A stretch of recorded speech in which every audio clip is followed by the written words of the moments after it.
जोकीहाट में एआईएमआईएम का दबदबा था, दबदबा है और दबदबा रहेगा। जी हां, असदुद्दीन ओवैसी ने चुनावी परिणाम आने के बाद ये साबित कर दिया है कि जोकीहाट एआईएमआईएम का अब अभेद किला बन चुकी है। यानी इस सीट पर अब एआईएमआईएम को हरा पाना मुश्किल हो गया है।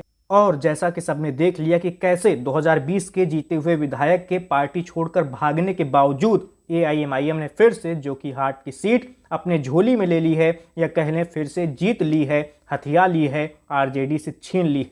तो जोकीहाट में गजब का चुनाव हुआ है और इस चुनाव ने सबको हैरान कर दिया है, क्योंकि जोकीहाट को लेकर विधानसभा चुनाव के दौरान जो भी राष्ट्रीय पत्रकार हो या प्रदेश स्तर का पत्रकार हो या जिला स्तर का पत्रकार हो, जो भी जोकीहाट का चुनाव कवर करने के लिए जाता था, वो यही कहता था चुनाव परिणाम आने से पहले तक कि यहाँ पर लड़ाई तो सरफराज आलम और शहनवाज आलम के बीच में ही है।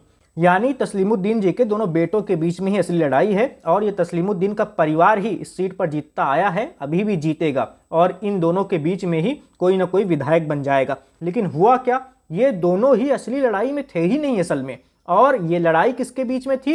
ये लड़ाई थी मुर्शीद आलम जो थे एआईएमआईएम के उम्मीदवार और मंजर आलम जो जेडीयू के उम्मीदवार थे, उनके बीच में असली लड़ाई थी। नतीजों ने तो यही बता दिया। नतीजों में मुर्शीद आलम को 83,000 वोट मिले हैं, मंजर आलम को 54,000 वोट मिले हैं। 28,000 से ज़्यादा से वोटों से जीते हैं मुर्शीद आलम। इतनी बड़ी जीत किसी ने कोई सोचा भी नहीं था, किसी ने ऐसा दावा भी नहीं किया था। चलिए, दावा तो बहुत दूर की बात है, क्योंकि लोग दावा तो ये कर रहे थे कि सरफराज और शहनवाज के बीच में असली लड़ाई है, लेकिन किसी ने ऐसी कल्पना भी नहीं की थी कि ऐसी बड़ी जीत फिर से एआईएमआईएम दर्ज करने जा रही है जोकीहाट की सीट पर। लेकिन मैंने अपने पिछले वीडियो में एक वीडियो में बताया था कि जोकीहाट की सीट फिर से पतंग जीत सकती है, यानी पतंग का निशान जो एआईएमआईएम का चुनावी निशान है वो फिर से जोकीहाट में चल सकता है और उसकी झोली में सीट जा सकती है। तो जोकीहाट पर सरफराज आलम, शहनवाज आलम, एक बार वो ऐसे करके जो चीज़ें चलती थी वो चीज़ें अब खत्म हो गई।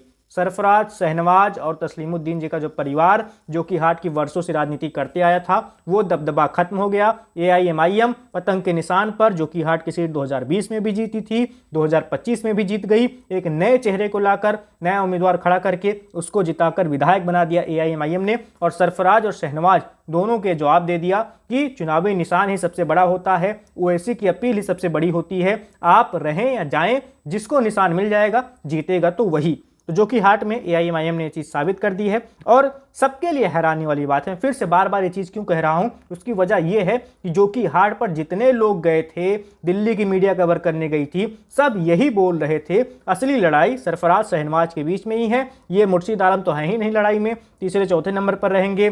मंजर आलम तीसरे नंबर पर रहेंगे, हो सकता है मुर्शीद चौथे नंबर पर चले जाएं। लेकिन नतीजा क्या हुआ, 28,000 से ज़्यादा वोटों से जीती है एआईएमआईएम की सीट और जीते हैं मुर्शीद आलम।